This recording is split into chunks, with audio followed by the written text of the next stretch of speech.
Today we will be looking at a UNISA Theory of Music Grade 3 music past paper. So we are looking at the May 2023 past paper today. Let's go. In question 1, we are asked to write a suitable rest or rests on each of the asterisks that we see. So in 1.1, we are given an example in 3-4. Now remember, we are asked to complete the bar, not with notes, but with rests. So here we go. In 3-4, we of course know that we need 3 crochet beats in a bar. And for us to outline this somewhere, whether it be on scrap paper or above the bars in pencil, that's good. We just need to see and make sure that we have 3 beats. So these 4 semiquavers already add up to beat 1, a full crochet. I can already see there's a crochet over there. That means beat 3 is sorted out. So this semiquaver over here is making up something to do with beat 2. Now beat 2 is not complete, and that is the beat that we have to complete with rests.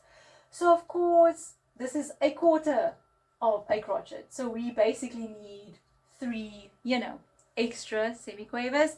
However, we won't just write out 3 because there's no reason to clog up this bar with rests. What we are going to do is we're going to leave that single semiquaver there and then group the rest together with a quaver rest.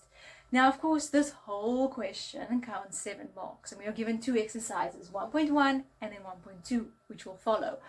But in total we will need 7 rests, so just make sure that you're counting your rests appropriately. So if you put these 2 rests here, you will get your 2 marks. In the very next bar, we're still in 3-4. This whole exercise is in 3-4. So in the very next bar, we are given triplets, and that already 3 quavers in the time of 2 quavers equals, a single crochet beat. So in terms of our 3 crochet beats, we can already see beat 1 being filled. Here we see 2 quavers. That already helps our crochet beat out there on beat 3. So again, very much like the first bar, we have to complete beat 2. So here we already have a dotted quaver. All we need to do to make up a full crochet beat is to add a semiquaver rest there. Remember, no notes, we're adding rests. After that, we're headed over here. So I just, put this line lower just because I don't have any space on my board. So you can see, according to 3 beats, I'm going to put it under the bar now. 3 crochet beats, I have beat 3 done, I have beat 2 done. So this time it's beat 1 that needs saving or rescuing. So we have 2 semiquavers here. What we need to fill up to get to the crochet is basically a quaver value. So we put in a quaver rest. So in this exercise 1.1, you will be given 1, 2, 3, 4 marks for 4 rests. Let's move on to the 6-8 question.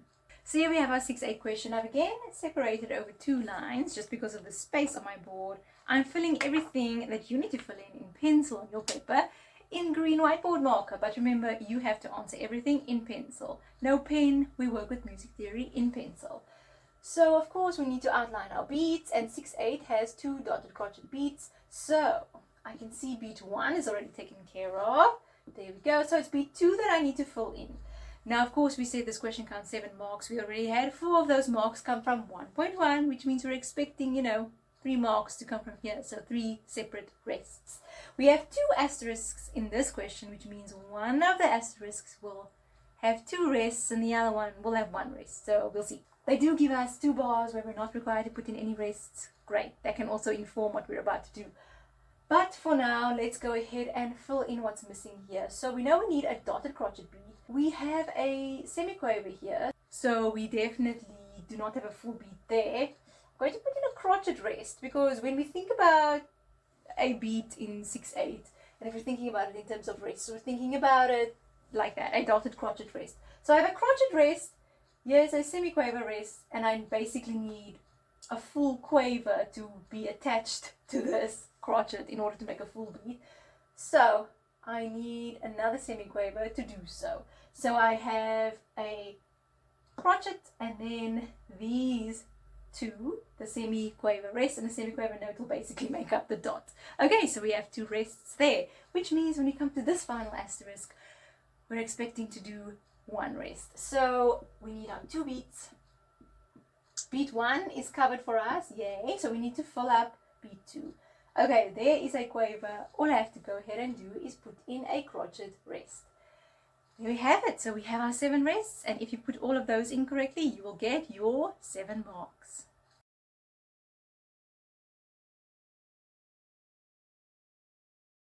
Question 2 has everything to do with scales. So they do tell us, write the following scales without key signatures. Woo! So yeah, for the first time, we are really coming into contact with, no, do not write your key signatures in. Please go ahead and fill in your sharps or flats in front of the scale. And then we're also asked to use rhythmic patterns. So luckily they provide us the rhythmic patterns, and of course they'll provide us with 8 notes. So we can always go ahead and double check our 8 notes against these 8 notes.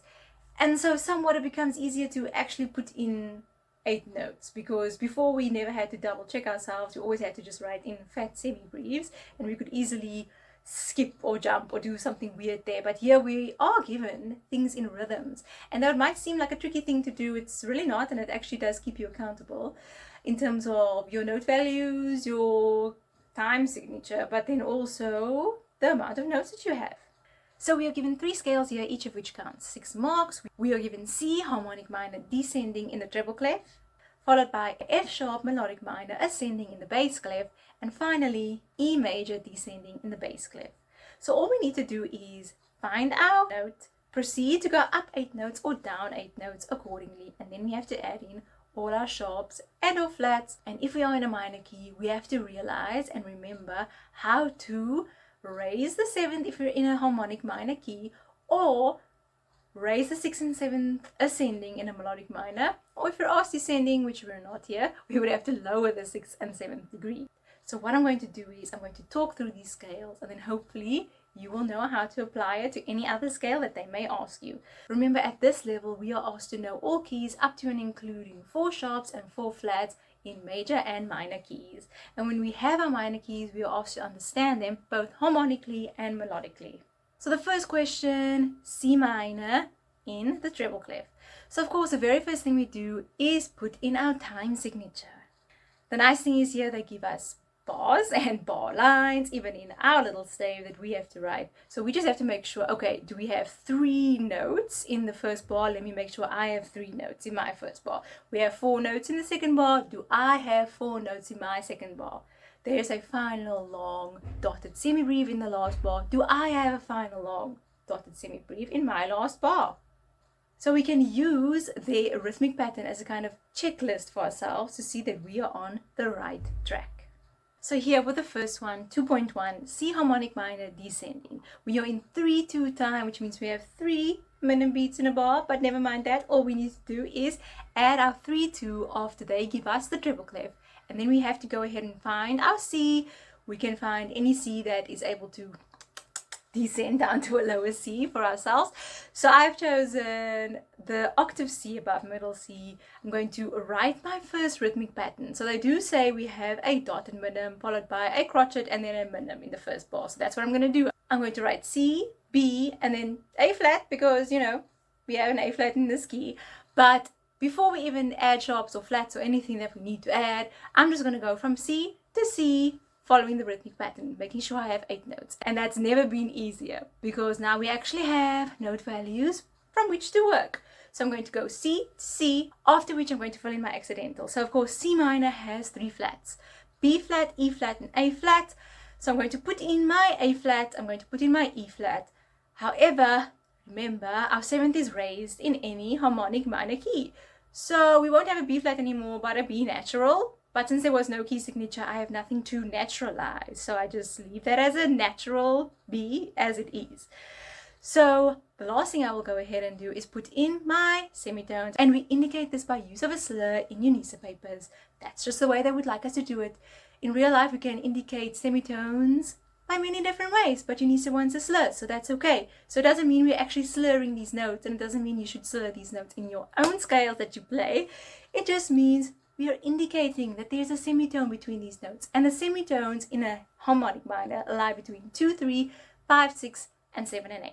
Now remember, your very first degree, degree 1, is the lowest note, okay? So it's not necessarily the first note of your scale, especially if your scale descends. It's not the first note. Your number 1 degree note in the scale will always be your lowest note.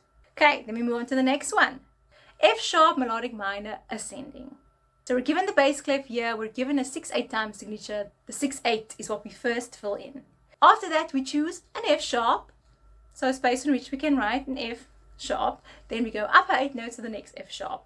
What we're going to do next is fill in our sharp. So of course, F sharp minor has 3 sharps: F sharp, G sharp, and C sharp. So we're going to fill in all of those. Remember, if you're in F sharp minor, you will actually have 2 F sharps, so the lowest F sharp and then the top F sharp. So make sure you're F sharping both of those, that you're not going from F sharp to an F, or that you're not going from an F to an F sharp. Remember, you're going from F sharp to F sharp. Please remember that is our key, our tonic, our scale. We cannot write something else. Okay, so F sharp to F sharp, and then in between I'm filling in my C sharp as well as my G sharp.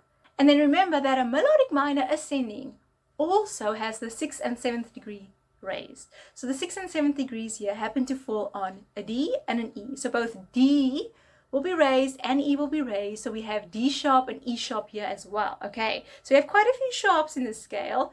We're just going to go ahead and fill it in front of each of the notes. The last thing we do is fill in our semitones. Now semitones in a melodic minor ascending lie between degrees 2, 3, and 7 and 8.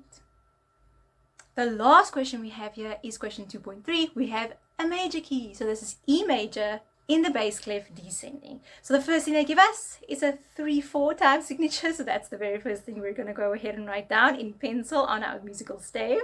Next, we're going to find a nice E. We're going to go all the way down 8 notes to our lowest E, and then we're going to fill in our sharps. Now, of course, E major has 4 sharps. We have F sharp, C sharp, G sharp, and D sharp. I'm going to go ahead and fill in all of those, after which I'm going to indicate the semitones. So any semitones in a major key will lie between degrees 3 and 4 and degrees 7 and 8. Remember to count your degrees from the very lowest note, because your lowest E will be your tonic or your degree 1 here. And remember, with all of these rhythmic pattern scales, make sure that you are being very precise with the rhythm. And if they're indicating something like a triplet, which they do for us here in this E major scale, make sure that you have the 3 for the triplet at the place where they put the 3. So here they indicated at the beams of the notes. So please make sure to indicate your 3 at the beam of your notes that you write down, even if it's not in the same place. For instance, the beam here in the rhythmic pattern is shown to be at the top. But for instance, if you're writing notes for which the stems need to go down and the beam needs to be at the bottom, please put your 3 at the beam at the bottom. Okay, and that ties up your question for scales.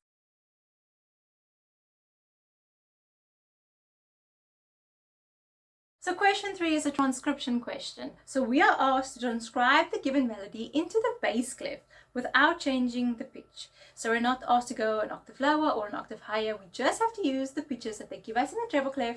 We have to convert to the bass clef just so that we can read it at the same pitch. So they do give us a double bar line at the end. Yes, they give us a bass clef. We are asked to fill in, everything else. So the bar lines, we're asked to indicate each and everything. So all the pitches, all the correct note values, as well as any tempo indications or dynamic indications. We're going to be as precise and as systematic as possible. If you know anything about me and music theory, my favorite word is systematic. So let's be systematic, systematic, systematic. Okay, so they're first giving us the G below middle C in the treble clef. So what do we know about that? We know that it's a G below middle C. So what we're going to have to do without changing pitch is to write the G below middle C in the bass clef. And between the clefs, it's very good to know where your middle C lies. So we need to know middle C in the treble clef. We need to know middle C in the bass clef so that we can orientate ourselves around that. The G below middle C in the bass clef will of course be over here. Right? That will be our starting note. But before we have our starting note, we do need to fill in any time signature or key signature that they give us. And first things first comes the key. So I'm quickly going to erase this G, keep it in the back of your mind. So this little extract that they give us is actually in G minor. So we have 2 flats there, as we can see, B flat and E flat. And now of course when you go to the bass clef, we will also add our B flat and E flat. We just have to put them on the correct place, okay, because they will differ from the treble clef. Then we're going to put in our time signature. Now time signature here is 2/4. After this, we're going to finally start with that G. We said it's in this space over there. So let's go ahead and fill in our first note value. So we have a dotted quaver G, which will basically look like this. After this, you can just make sure that you're following the correct contours and make sure that you're hitting the correct pitches. So if you see an A in the treble clef, make sure you're hitting an A in the bass clef, and so on and so forth, and it'll be quite easy just to go on. Okay, but I am going to be very systematic with you about this today, so let's go ahead and fill in every little thing. So our very next note is a semiquaver A, so we need to beam these together like that. After this we have a B flat, and this is our very first bar, nice and systematic, nice and neat. Let's continue. We then have a middle C, we have an E flat, these are quavers, and if we look in the treble clef, yes, we have a middle C, then we have an E flat just above middle C. So if we transcribe this directly into the bass clef, yes, we will have a C and we will have an E flat above middle C. If you write the E flat somewhere else, it is of course wrong, so just make sure you're following the contours, like I said. So this E flat, and then we have a G. Now the G is nice and high in the bass clef line. Don't think that that is now wrong because it's so high that, oh, I must be wrong, I must be writing this G there. No, otherwise that G is going to be sounding an octave lower, and that's not what we want. We want it at the direct pitch. So there we go, first two bars. Afterwards we have an F sharp. Remember to indicate your sharp nicely there. Then we have a dotted quaver D, followed by a semiquaver F sharp. I don't have to re-indicate the F sharp just because it lasts for the whole bar. And then we have our final G. Okay, so G on the ledger lines, it's 3 ledger lines above the stave here in the bass clef. So that's all good and well. We've written in all our correct notes, all the correct pitches. We've put in our key signature and time signature, but remember that we also need to add any tempo indication. So they do say we have an andante exercise here, and then we have a dynamic indication of mezzo piano. So that's what we need to fill in there, and not too much work. It is, you know, quite systematic, but we will be getting 6 marks for our efforts here, so do make sure that you fill in everything correctly and systematically.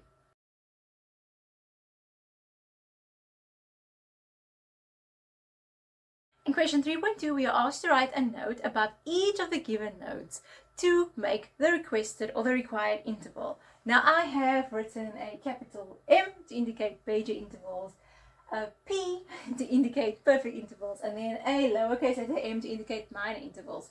So we are asked here to write a major 7th above E, a perfect 5th above A flat, and then also a minor 3rd above F.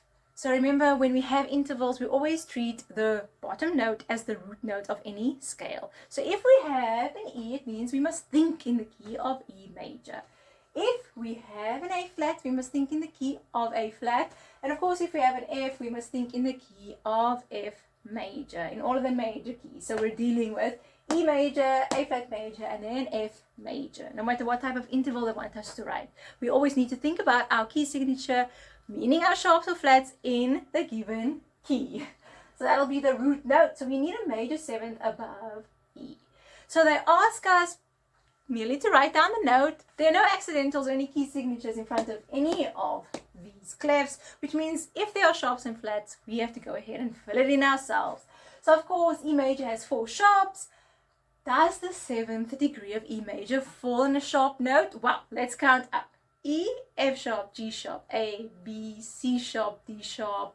That is the 7th note, yes, D sharp. So we're going to have to go ahead and fill in a D sharp. We can also just merely count up our 7 notes, fill it in, and then ask ourselves, okay, does this note need an accidental? And in this case it does, it needs a sharp, so D sharp. Then we're moving on, we're in the bass clef now, we're thinking in the key of A flat major. So we need a perfect 5th above A flat major. What is our 5th degree in A flat? And if we count up, it is E flat. So yes, another accidental note, so we need to fill in E flat on top of the A flat. Finally, we're in F major, and we need to think about a minor 3rd above F. Now, of course, in F major, we have a B flat. It doesn't actually affect the 3rd, which is F, G, A. It's A. So in F major, we'll expect to have an A, but now, of course, we need to lower this 3rd because they say it must be a minor interval. So we're going to lower the 3rd, we're going to flatten it, and a minor 3rd above F would be an A flat. Of course, a major 3rd above F would be an A, a normal A, but a minor 3rd above F in F major would be an A flat.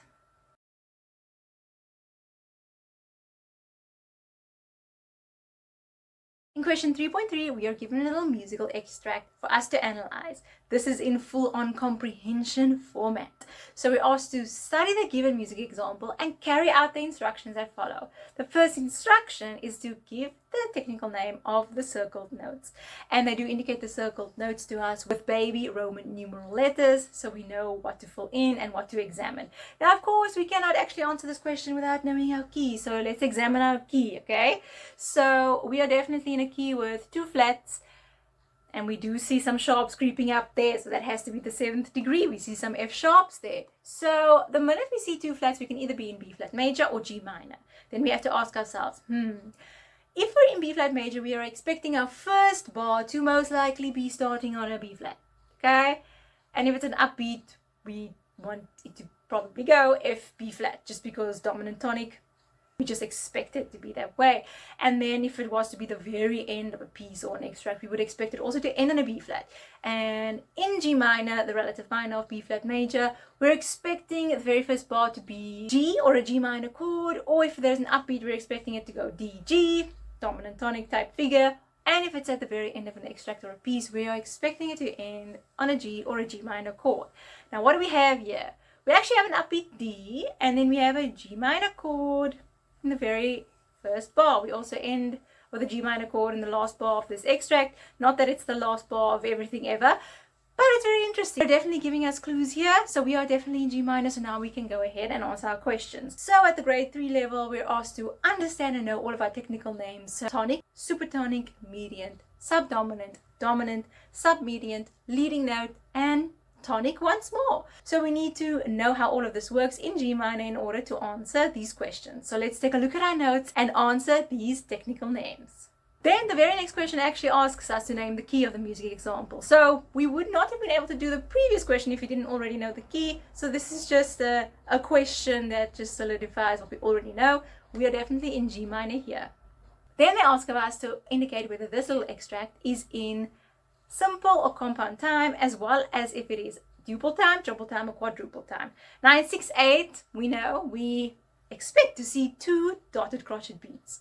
We're definitely in compound here because our beats are dotted and we have 2 beats. So we're in compound duple time here.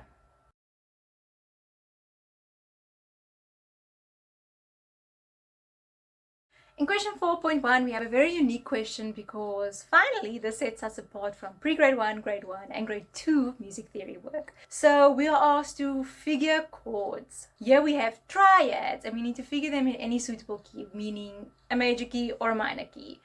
And of course, there are some little tricks and tips that give themselves away as to whether it is a major or minor key. But the very important thing is that we figure all of our triads appropriately. So if they are a major triad, we need to figure them in a major fashion. So a capital Roman numeral letter. If the chord is a minor chord, we need to figure it as a lowercase Roman numeral letter. We also have augmented and diminished chords here, so we need to figure them accordingly and with the correct symbols. Okay, so here we go.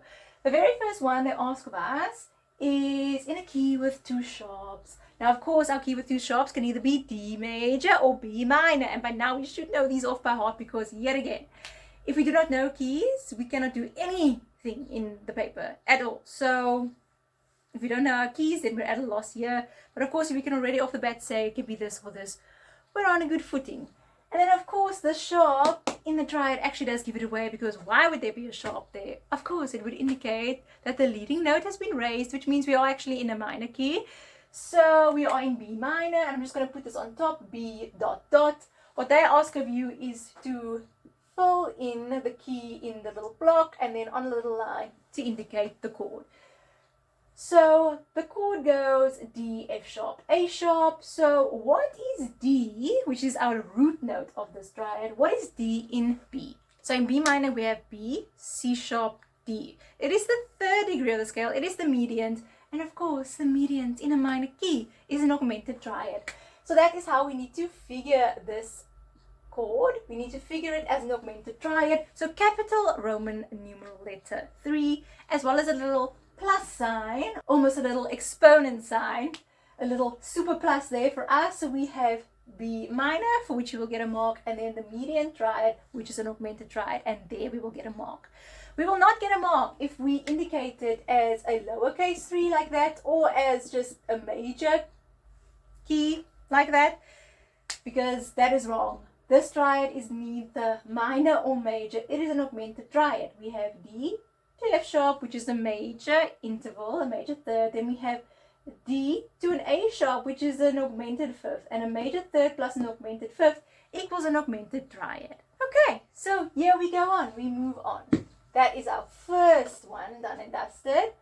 Then we are asked to figure something in a key of 4 flat. So we can either be in A flat major or F minor here. Okay, so let's examine our triad. We have an F, A flat, C.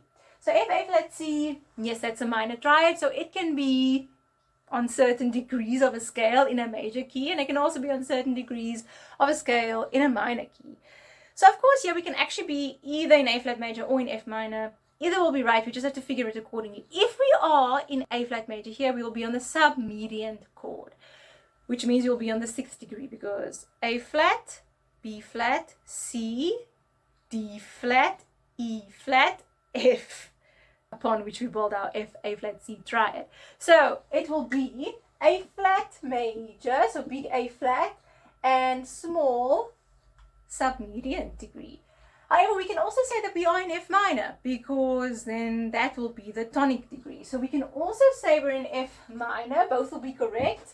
Whichever you find easiest to think about first, whichever one you like to write down, you can write it. But I can also be in F minor, and I can be on the tonic triad. Also, you can see figured as a minor triad, because that is what this triad is. I'm going to go ahead and stick with the F minor tonic triad here. In our next triad, we have to figure in a key with 4 sharps. So we are either in E major here or in C sharp minor. So let's go ahead and start with thinking about this in the major key.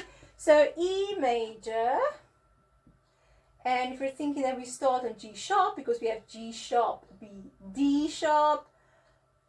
Okay, what is G sharp in the key of E? E, F sharp, G sharp, it is the 3rd, so that's the median chord there. And a median chord in a major key is figured as a minor chord. So we have a lowercase Roman numeral, letter 3 over there. This will be our correct chord symbol. It can't be major, it can't be augmented. This is how it is. And if you want to double check that this is a minor chord, well, we have G sharp to B, which is a minor interval, and then we have G sharp to D sharp, which is a perfect interval, and a minor third plus a perfect fifth equals a minor triad. So there we go. Then next we have to figure a triad in the key with 2 flats, so we can either be in B flat major, as we know already, or G minor. So we've come to deal with that key a lot in this paper, G minor. And just by looking at this F sharp over there, I can just pretty much assure myself that we definitely are in G minor here. So at the bottom, I'm going to go ahead and place my key and my chord just below the stave here. So F sharp, A, C. Okay, so that is our triad. And on what degree of the scale is F sharp? So G, A, B flat, C, D, E flat, F sharp. It's on the 7th degree. So we're on our leading note triad or chord here, and we need to figure that as a diminished chord. Okay? So we know this already, I hope. But any dominant, which means a dominant in the key of a major or the dominant in the key of a minor, will always be figured as a major dominant, because the dominants are always major. So therefore, in both major and minor keys, we have a capital Roman numeral letter V for the dominant, always. So we have our leading note here, a leading note triad or chord. It will always be diminished, whether it's in a major key or a minor key. So the leading note is always diminished. Dominant is always major, leading note is always diminished. So whether we're in a major key or a minor key, we will always have a diminished leading note chord. Here we go. So, and just to check that out, we can say F sharp to A is a minor third in terms of intervals, and F sharp to C is a diminished fifth in terms of intervals, and a minor third and a diminished fifth equals a diminished triad. And remember, your figuration is very important here. You cannot do it without a little diminished exponent there. That would be wrong, because this indicates that it's a minor chord, which it is not, it's diminished. So there we go. We just have to really study how to figure chords in both major and minor keys here. This is the first level of theory where that becomes very important, because from here it only gets more and more interesting, more and more challenging, but more and more fun. But if we don't get this part right as a basic foundation for the structure of music theory, the road ahead of us might look a little bit scary. So let's not make it scary for ourselves. So diminished triad on the 7th degree of any scale. Then our final question is to figure a triad in the key with 3 flats. So we can either be in E flat major here or C minor. Now, yet again, this little interesting accidental, which is a natural in this case, gives it away because we have G, B, D. We have a raised something there. So we're definitely in the minor form of this key. So it is C minor, small c. And of course, anything that has to do with the leading note and it's in the middle there, even in the previous grade, grade 2, we got this and we knew this. It has to be on the dominant of this key. But let's just make certain. So how do we get to G from C in C minor? C, D, E flat, F, G. It is the 5th degree, so it is the dominant. And like I just said previously, the dominant is always figured as a major chord because that's what it is. So we have a major dominant chord or triad there.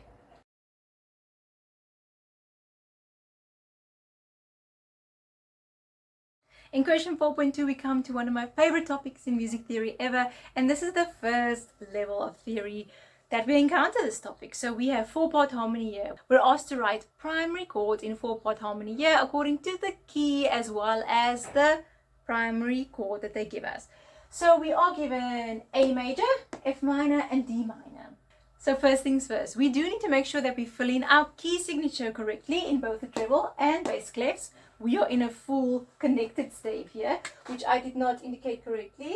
My magnets are in the way, but we are in the grand stave here. Okay, so we need to add in that, our key signature, and then we need to fill in the appropriate notes according to the chord. They do give us a single note in each of the questions, but we need to go ahead and fill in the rest.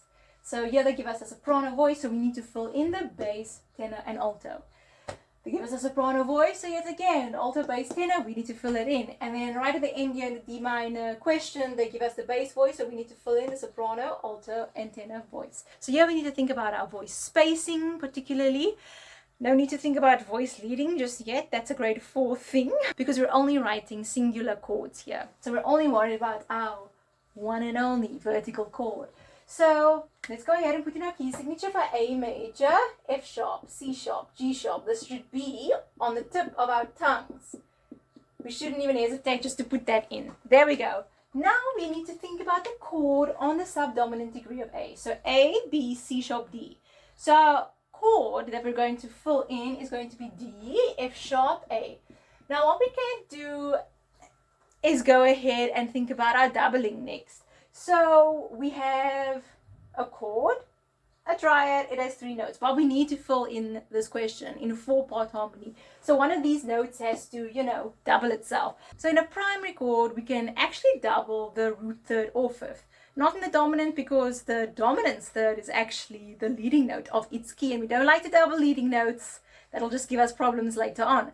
But in this case, we're not dealing with the dominant, we have the subdominant, so we can either double the D, the F sharp, or the A. More so the D or the A, just because I'm thinking ahead to the future. But right now we are dealing with singular chords, so it's okay. We can double anything, but I like to go ahead, even at this level, just to go and double the root, because the root's not doing anything to us. It's not going to cost us anything. Let's just go ahead and double the root. So that's the D. When I say root, I mean the root of the chord, I'm not talking about the root of the key. The root of the key is, of course, the tonic, which is A, but A is actually the 5th in this chord of the subdominant, so just be careful there. So I already have a D, I have 1 D, and I need to put a D in the bass because, hey, that is my root of the chord, needs to be there. It all confirms now that, hey, the D is the good note to double here because I have a D and I needed another D. There we go. So I just need to put an F sharp and an A where I put them now. So I'm missing the alto voice and the tenor voice, so I can put the F sharp in the alto and I can put the A in the tenor. There we go. I can, however, also switch them. I really can. There's no problem here because between the bass and the tenor I can have an octave and a half space, or the space of a 12th. So I can go ahead and put in my F sharp over there and my A over there. That would actually be quite fine. But if you're more comfortable and you feel more safe on paper with putting the A in the tenor and the F sharp in the alto, go ahead and do so. Our next question asks of us to fill in the key signature of F minor. So let's go ahead. B flat, E flat, A flat, D flat. So we're putting in our key and it should just roll off the tip of our pencils. Then we're asked to figure the tonic triad. Now, of course, the tonic of F is F, so my notes will be F, A flat, C. This is just a little habit of mine. If it's a major chord, like the chord of the subdominant in a major key, I usually just figure the letters or the spelling of the chord of which I'm about to write in capital letters. But if the chord is a minor chord, I spell out the note names and I spell out the chord in lowercase letters. It's just a habit of mine. You don't need to do it, but that's just how I do it to make sense of everything. I'm going to double my root note yet again. So I have F, F, A flat, C. Now, of course, F needs to be in the bass. So I can put my F over there as a bass note, or I can lower it by an octave. I can put it very low over there. And that's actually what I'm going to do. I'm going to leave it there.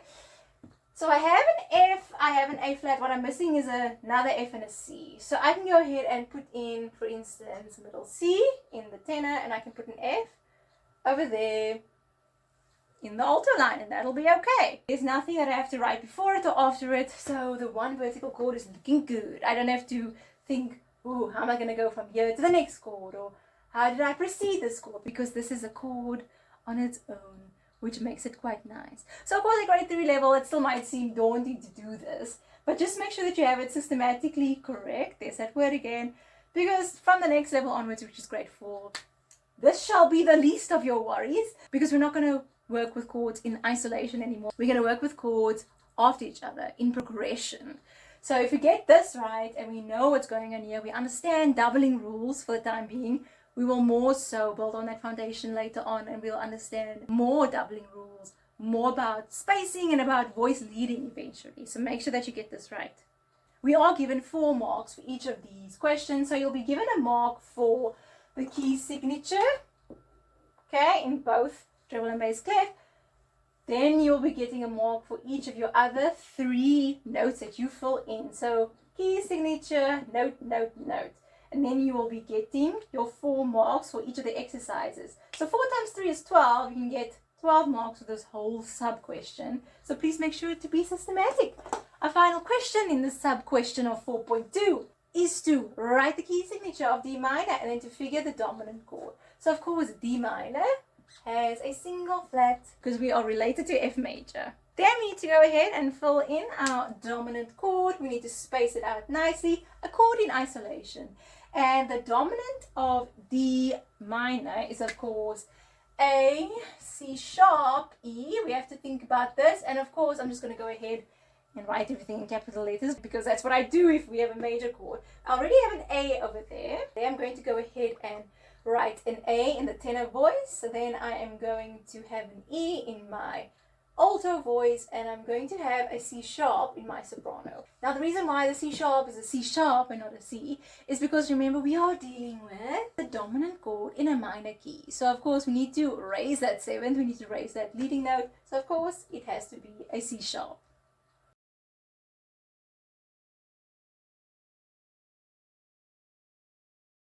In question 4.3, we are asked to name the relative key of each of the keys that we just dealt with. So what's the relative of A major? What's the relative of F minor? What's the relative of D minor?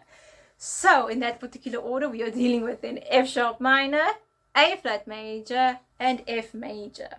After this, we are asked a nice question.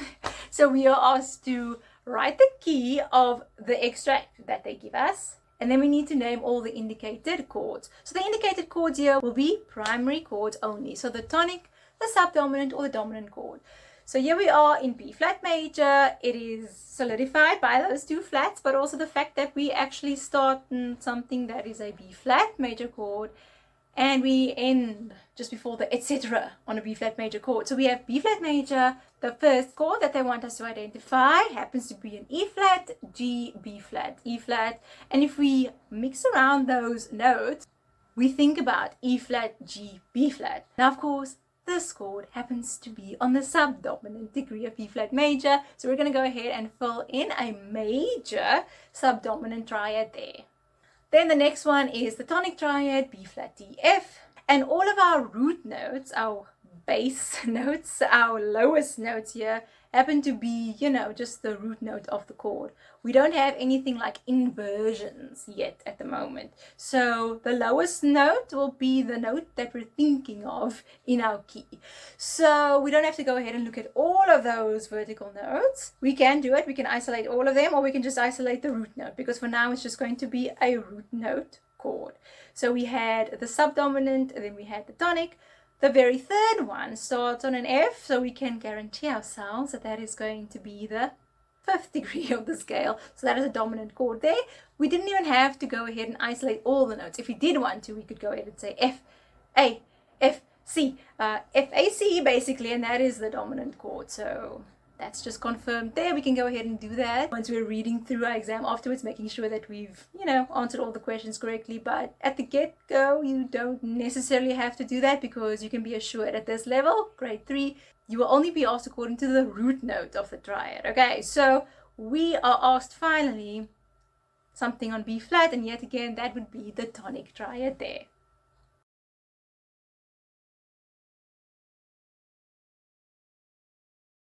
In question 5.1, we are given a melody writing exercise. Now, melody writing in grade 3 builds on our addition of a 2-bar rhythm type exercise in the grade 2 theory of music paper. So we understand how to do this rhythmically already, you know. Add a long note in your last bar. Add something that's familiar, a familiar type of rhythm in your 3rd bar. So we understand that. However, now we actually need to deal with pitches. So I'm going to go through this systematically. It's also a little recipe that you can use for every completion of a 4-bar melody that they may give you. But I am going to make a separate video on melody writing, because this one does seem to trip some candidates up. It is definitely not the favorite of most people. Just because you don't have access to an instrument, you know, in the exam, you can compose all wonderful, lovely things at home, and then you don't remember how harmony actually works when you get into a venue without an instrument. So it becomes a bit tricky, especially for those of us who are much more orally inclined than just to, you know, think harmonically and structurally on paper. But there is a good recipe, and we're going to follow it today. So of course, we're going to analyze our key. Here we happen to be in D major. So of course, our very last note is going to be a long note in the time signature of 3/4. So the longest note value is a dotted minim, and I'm going to put a dotted minim high D there. I could actually go ahead and put the lower D there, but I like climaxing to an octave when it comes to these melodies. And of course, we need to put something here. And what is nice that precedes our tonic note is a dominant triad. So the dominant triad in D major is a C sharp E. Here I go with the capital letters again. So those 3 notes, or at least 2 of those, and especially that middle note, the C sharp, it needs to come up in this bar. And then anything else, such as a passing note, any auxiliary note, can come in there. But just make sure that you're using these chord notes, that you're not using other alphabet letters like X, Y, and Z, just because. Please make sure that you are using the notes of your dominant triad so that it can feel like a dominant. I don't need you to go A to D, but I do need you to use at least 2 of those notes. Okay, so what I'm going to do is I'm going to copy somewhat the rhythm of bar 1. I'm going to have a dotted crotchet. I want to start on the note that is closest to G out of these 3 notes. And the note that is closest to G is an A. So C sharp is further away, E is further away than A is. A is right next to G. So I'm going to have a dotted crotchet G. So I also think about what has just preceded what I'm about to write, because I don't just write this in isolation. I write it according to what has come before. Then I'm thinking I can have a C sharp, and I also like having an E over there, and I can jump between these notes because they are chord notes, but I am missing something there, and I can have a passing note of a B that goes like that. All I need to do then is phrase, and then I will get my 8 marks there. Now, of course, there are other ways to complete this melody, but this is a surefire way to do really, really well. So this example not only looks good on paper, but it will sound good on the ears. Okay, so we have a nice, almost scale-like pattern. We do have a little bit of a jump, and we are allowed to jump between chord notes, whether it is by a 5th or a 3rd, whatnot, we are allowed to jump between chord notes. We are not allowed to jump to and from non-chord notes. So a non-chord note here is the B. It actually happens to come between two chord notes, the A and the C sharp. That is why I can most confidently put that B there. I can't just jump to a B. So if I just went from the B to the E, that would be incorrect because it's jumping. I can't have a jump from a non-chord note or to a non-chord note, for a matter of fact. So let's listen to how this little extract sounds. 1, 2, 3.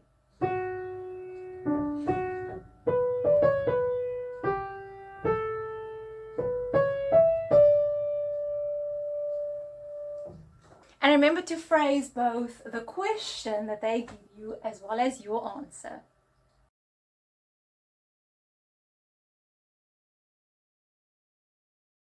Question 5.2 asks of us musical terms and signs. So we are asked merely grade 3 terms and signs here, and they're not just Italian anymore. They're Italian, German, French. We have a whole list of things. So we have more to study. We definitely have to brush up on our pre-grade 1 terms, our grade 1 terms, as well as our grade 2 terms. So we're in essence studying 3 previous years as well as this year's terms. So we're studying 4 years of musical terms and signs. So please be sure to brush up on all of those. So I'm just going to read out these terms and signs, and then we will give the English meaning of the terms. So we have ben, which means well, which is a combining word. Then we have sempre, which means always or throughout. So you can have something like sempre staccato, which means always play staccato, or throughout the piece play these notes staccato. Then we have sforzato, which means forced or accented or accentuated. We have levaft, which means lively, and I hope I'm pronouncing these things right. I'm just pronouncing them the way I used to pronounce them in my head when I was this level, but I don't know the correct pronunciation. Okay. Then lastly, we have misterioso, and that I know I'm pronouncing correctly. So that means mysteriously or just mysterious.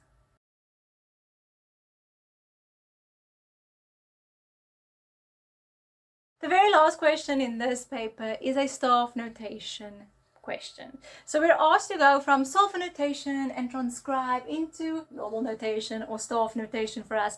So in this paper, we can go up to and including 4 beats. So previously we either had 2 beats or 3 beats in which you would write, but now we can even go up to 4 beats, and we need to know what all the little punctuation means. We're also able to subdivide our beats into quavers. So before we just used crotchets and we use longer note values, but now we're even able to use shorter note values. So here they give us a 2-bar phrase, and we actually have to go from reading in little Solfa letters, and we have to turn them into normal staff notation for 10 marks. So they do give us a clef.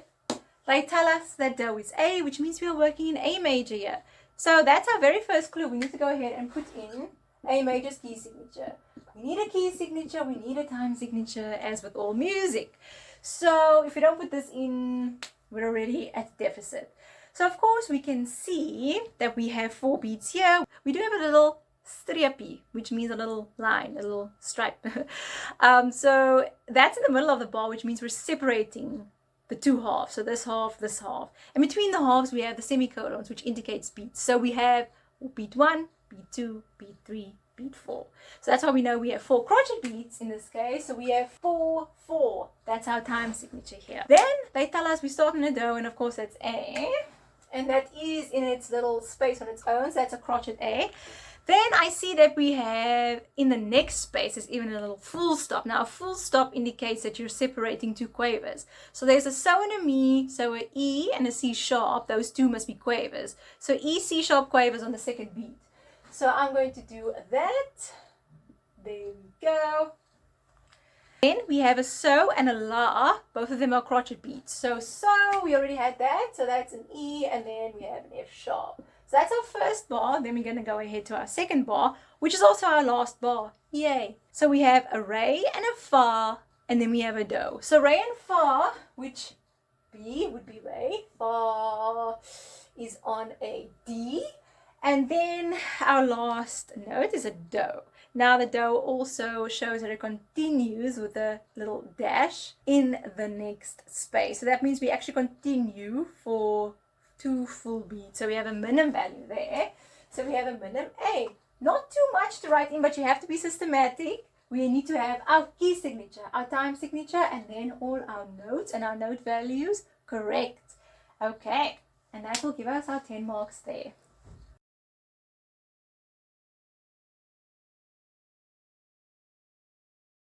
And remember to always play from original sheet music and to make your mark on original music resources.